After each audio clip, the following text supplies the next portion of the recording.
Bismillahirrahmanirrahim. Assalamualaikum warahmatullahi wabarakatuh. Waalaikumsalam warahmatullahi wabarakatuh. Alhamdulillahirabbil alamin wa bihi nasta'in ala umuri dunya waddin.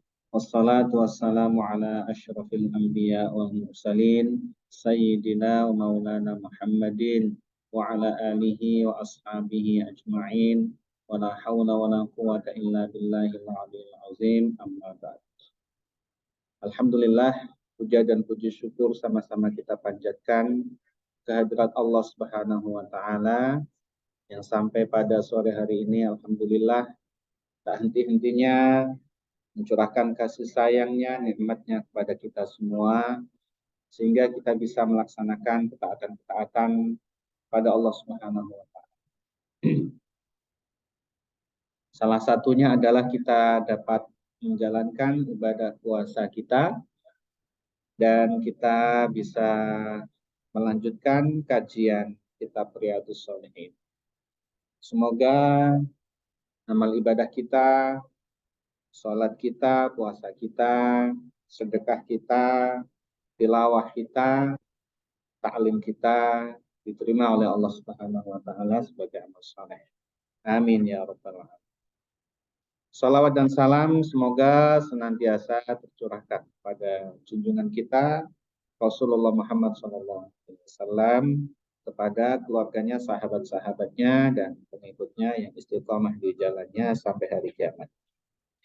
Bapak Ibu yang dirahmati Allah Subhanahu wa taala, sore hari ini kita melanjutkan kajian kitab Riyadhus Shalihin di mana kita sudah sampai bab yang ke-10, itu tentang bersegera melakukan kebaikan. Kita sudah sampai pada hadis yang ke-89. Bismillahirrahmanirrahim. Qala al-muallif rahimahullahu ta'ala wa nafa'ana bihi wa bi'ulumihi fid dharain. Amin.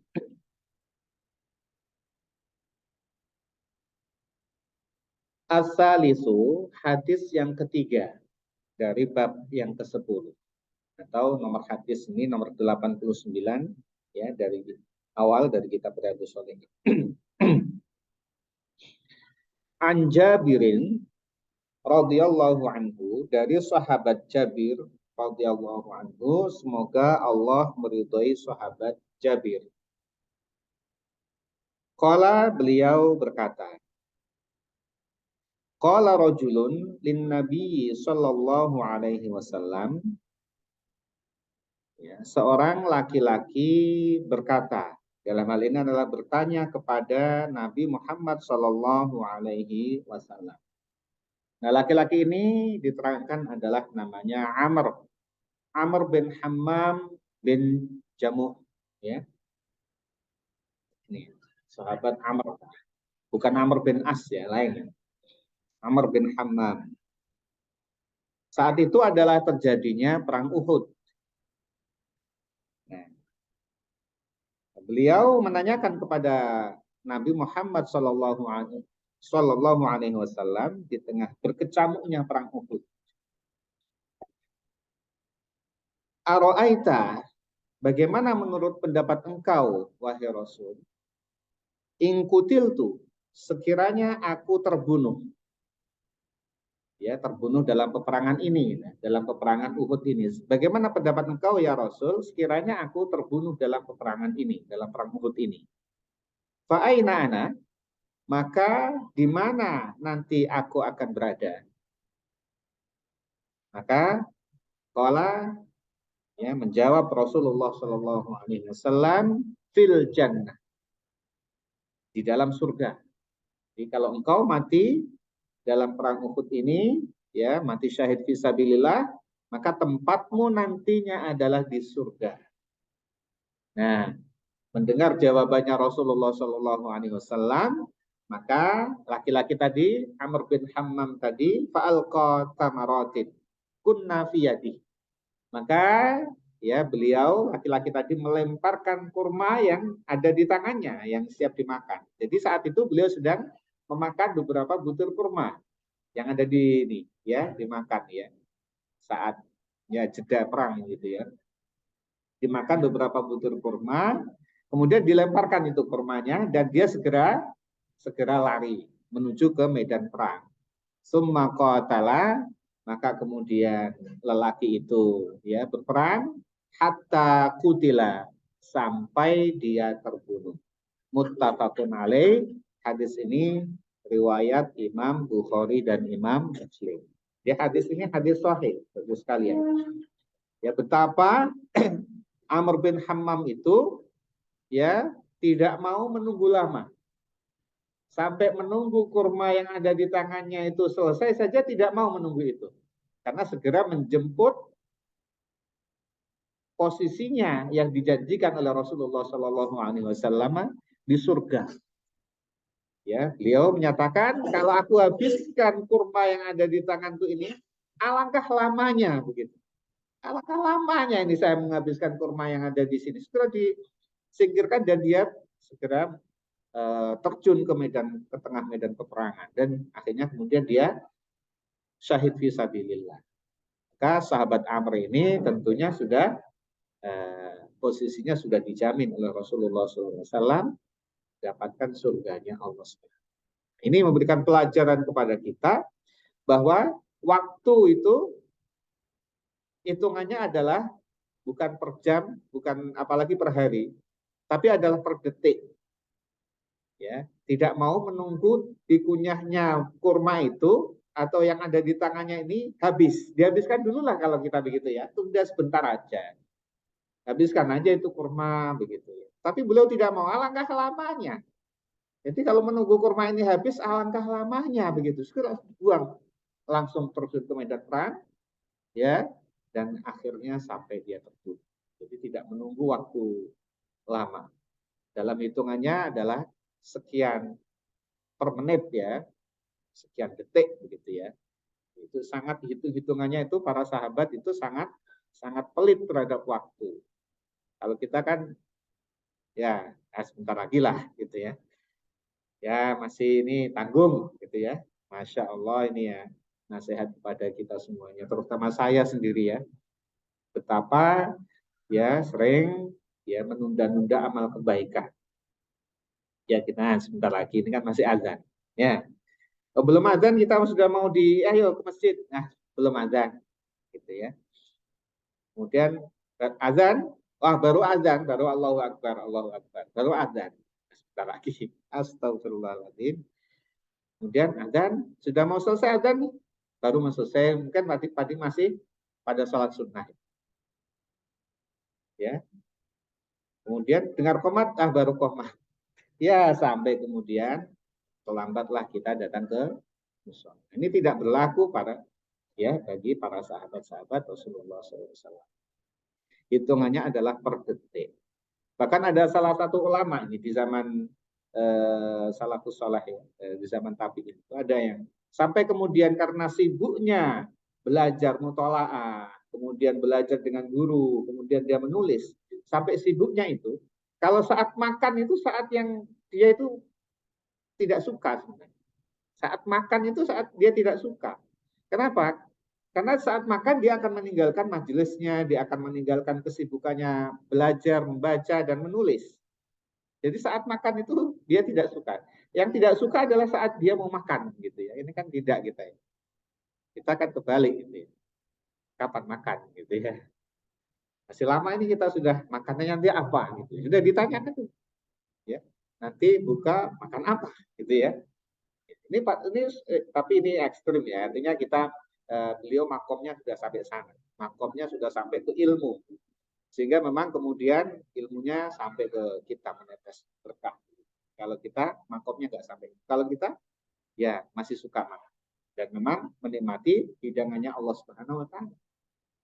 Nah, itu tapi ini bagi beliau ya untuk jeda makan itu sangat mahal. Nih, ya. Untuk jeda makan itu hitung-hitungannya sangat mahal.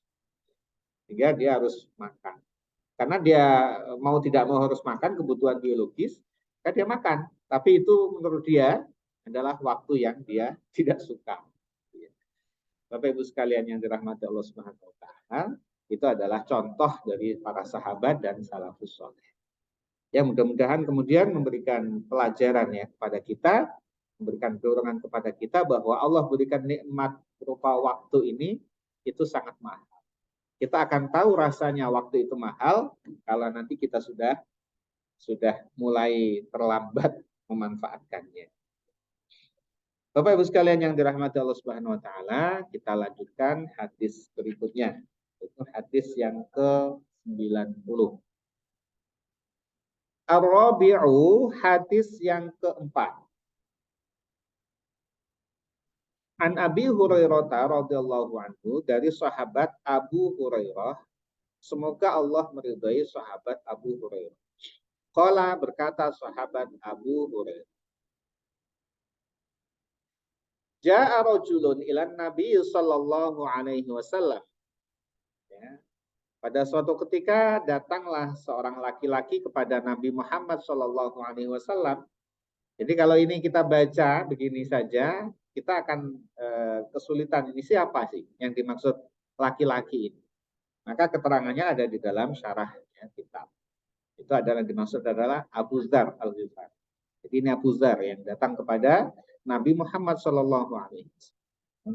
Biasa begitu dalam hadis itu ada sahabat disebutkan adalah seorang laki-laki. Itu ada sahabat Nabi itu ya.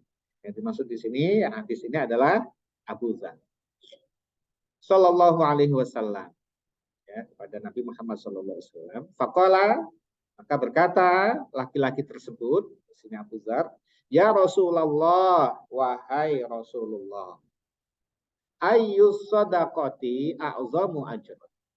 Ayyus sadaqati, sedekah yang seperti apa? Sedekah yang seperti apa ya Rasul?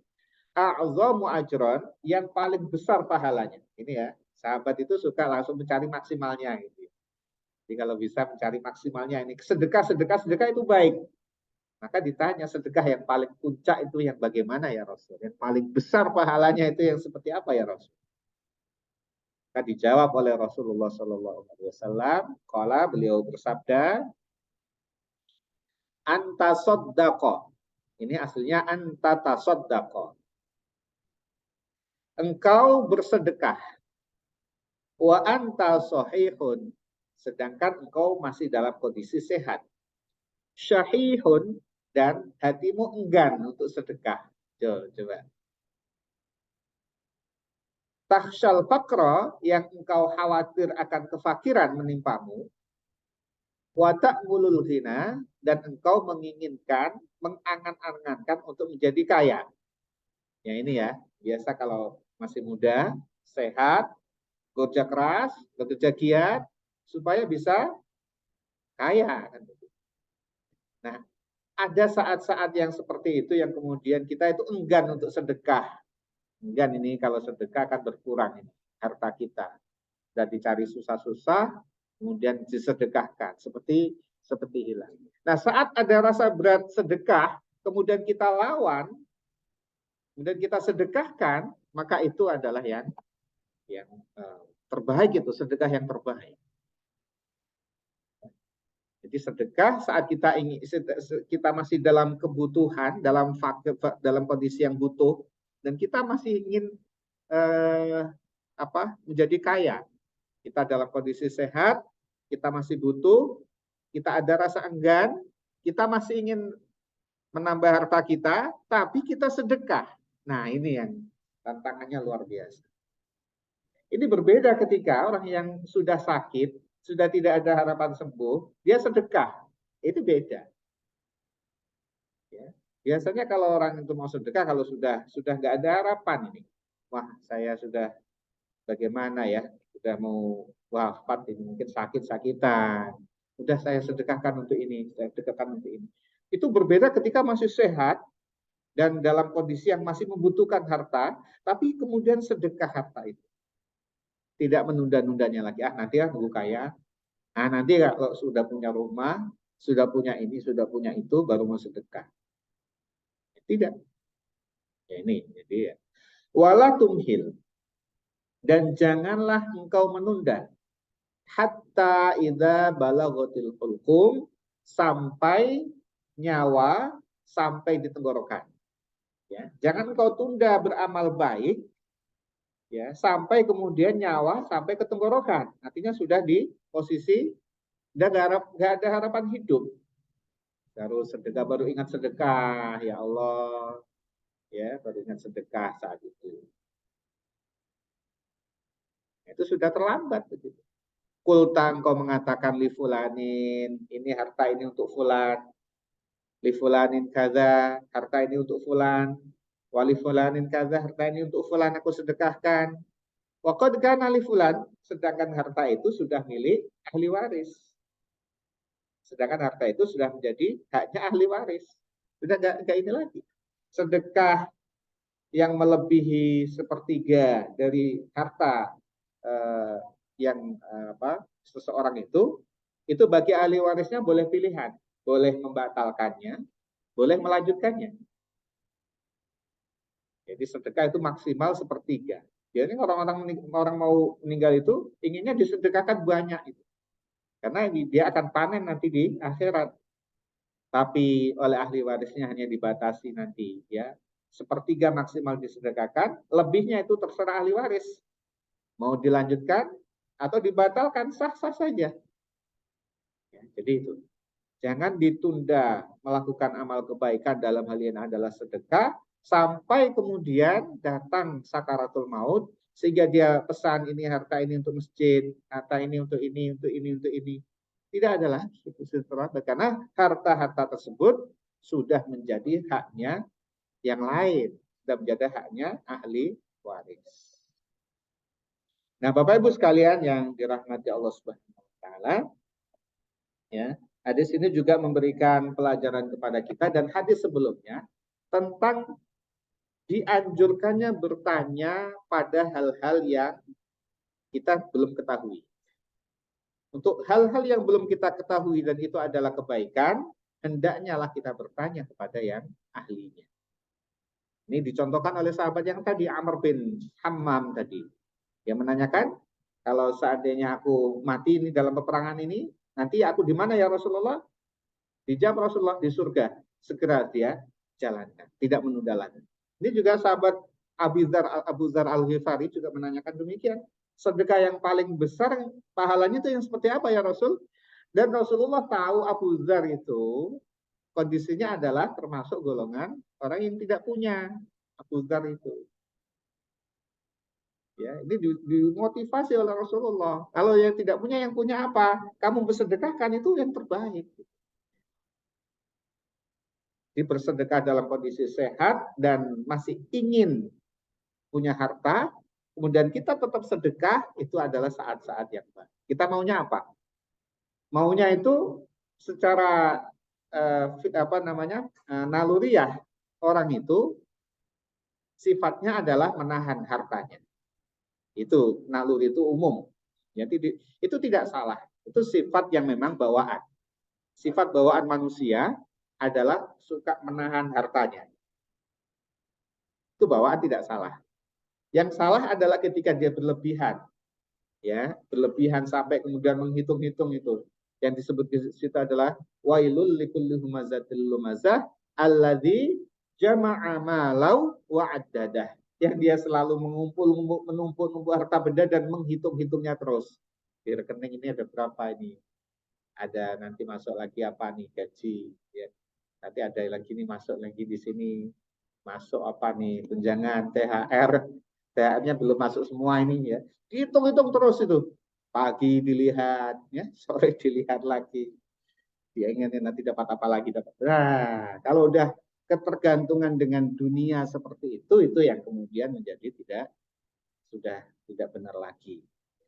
Boleh kaya tetapi ya sebagaimana sahabat-sahabat itu yang mereka kaya tetapi hatinya tidak tergantung pada kekayaannya. Kaya yang kekayaannya hanya sampai pada tangannya. Kaya yang tidak sampai masuk ke dalam hatinya. Kalau kita kan masuk ke dalam hati menunjang gitu ya.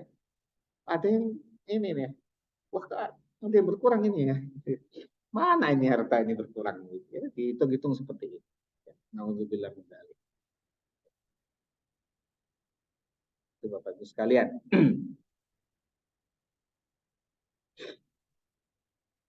Jadi sedekah pada kondisi sehat lebih baik daripada sedekah saat sakit.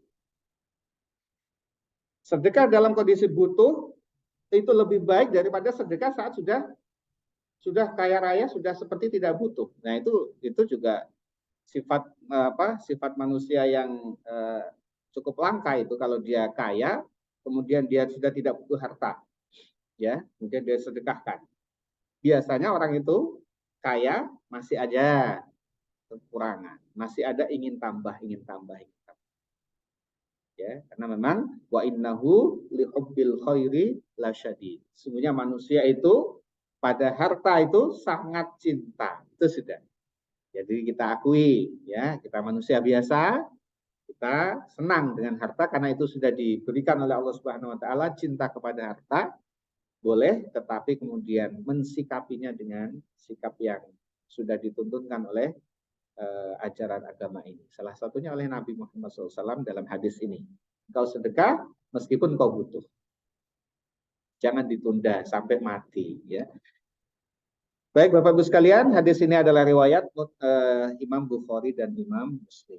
Kita lanjutkan yang hadis berikutnya ke-91.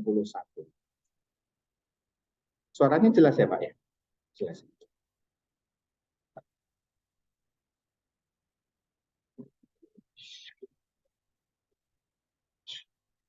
Al-Khamisu, hadis yang kelima dari bab ke-10 ini, atau nomor 91. An Anasin radhiyallahu anhu, dari sahabat Anas bin Malik radhiyallahu anhu, semoga Allah meridhai sahabat Anas bin Malik. Sahabat-sahabat, ya, Masya Allah, kalau membaca hadis itu akan menyebutkan nama sahabat Nabi, sahabat yang menjadi rawi hadis tersebut, ya, menjadi sanad hadis tersebut. Menyebut orang yang baik itu, ya, menyebut orang yang soleh itu adalah akan memperoleh keberkahan dari Allah Subhanahu wa taala. Jadi banyak keberkahannya. Apalagi dalam membaca hadis selalu akan menyebutkan Nabi Muhammad Shallallahu alaihi wasallam. Masya Allah, ya. Enak. Semoga Allah meridai sahabat Anas bin Malik. Anna Rasulullah sallallahu alaihi wasallam, sesungguhnya Rasulullah sallallahu alaihi wasallam akhadha saifan. Beliau pada satu ketika mengambil sebilah pedang pada perang Uhud. Yauma Uhudin, pada saat perang Uhud. Faqala, maka bersabda Rasulullah sallallahu alaihi wasallam, beliau mengambil pedang, man ya'khudhu minni hadza. Man, siapa ini?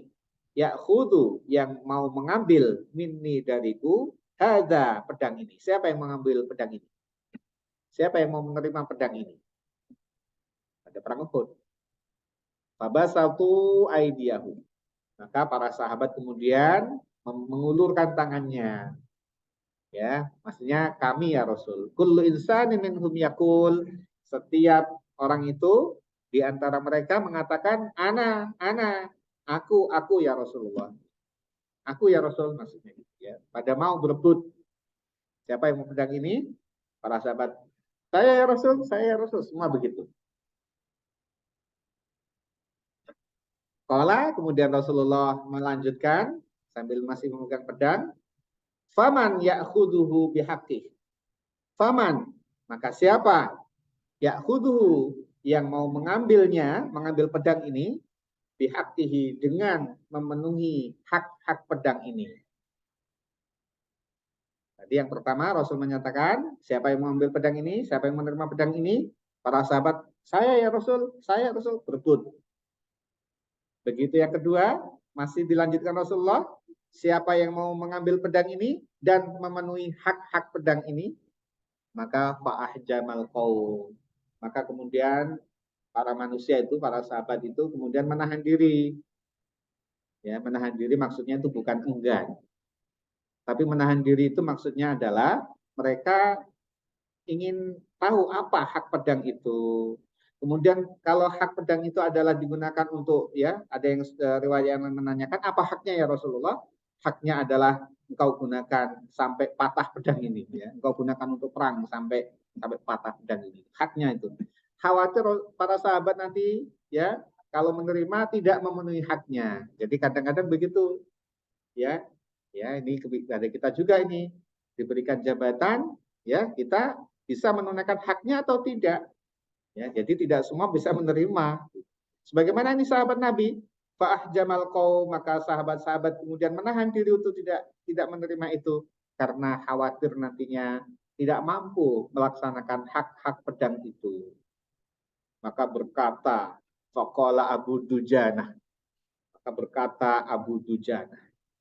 Ya, Abu Dujanah ini nama aslinya adalah Simak bin Khorsyah. Abu Dujanah ini punya ciri khas. Ketika beliau berperang dan akan maju perang, beliau akan mengikat kepalanya dengan ikatan warna merah. Ya. Tapi bukan warna parpol ya, bukan ya. Warna merah. Tanda berani. Gitu ya.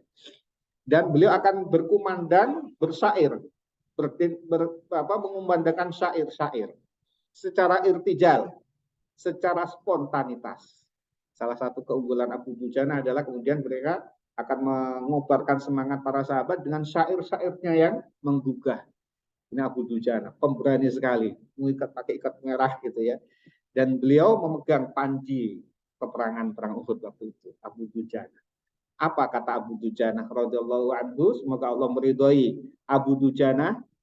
Ana akhuduhu bihaqqi. Ya Rasulullah, aku yang mengambilnya dan aku siap memenuhi hak-hak pedang itu. Abu Dujanah. Serahkanlah pedang itu kepada Abu Dujanah oleh Rasulullah SAW. Fa'akhadahu, maka kemudian Abu Dujanah mengambilnya, fa'falaqobih.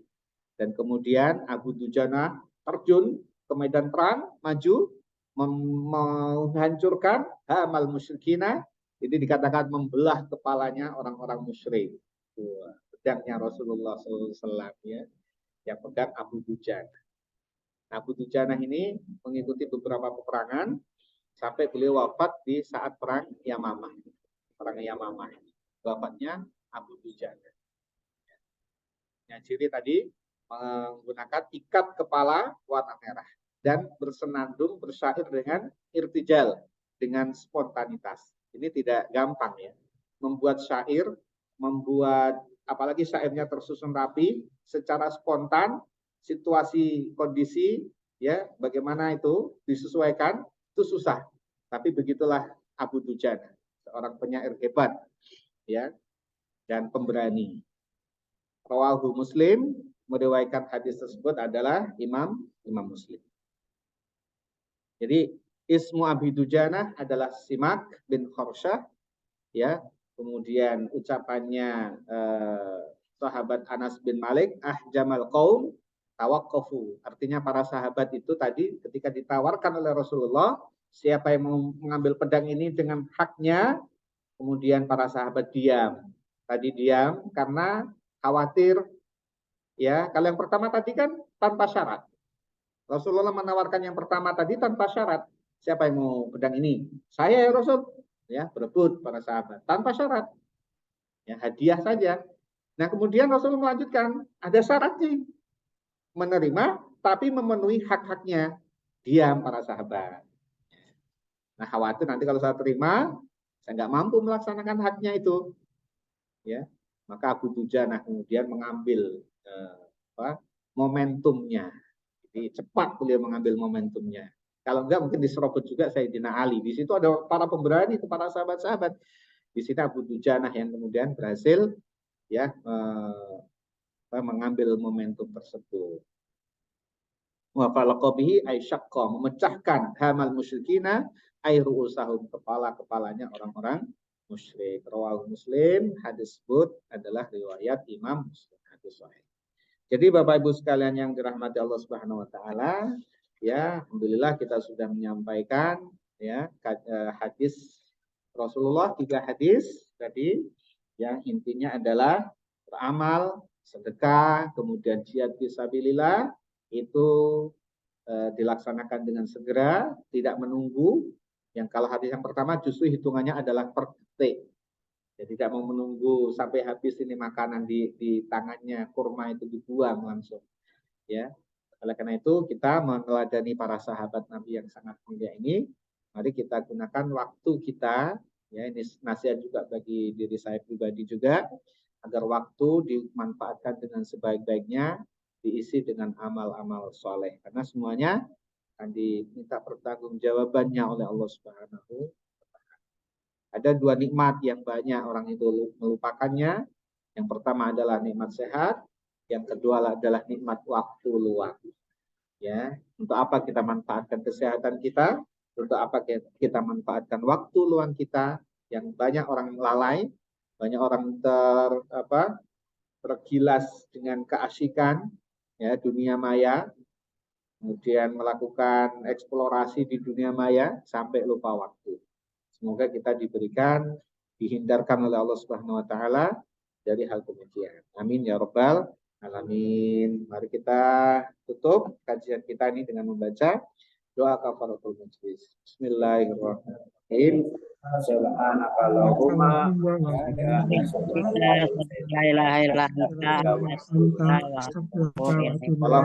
Assalamualaikum warahmatullahi wabarakatuh.